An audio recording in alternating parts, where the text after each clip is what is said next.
అనుకోలేదు జానకి పతి కాగలనని ఆనాడు.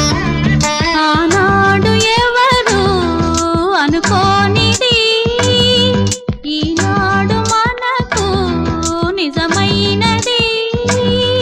ఆ రామాయణం మన జీవన పారాయణం. రాముడు అనుకోలేదు జానకి పతి కాగలనని ఆనాడు.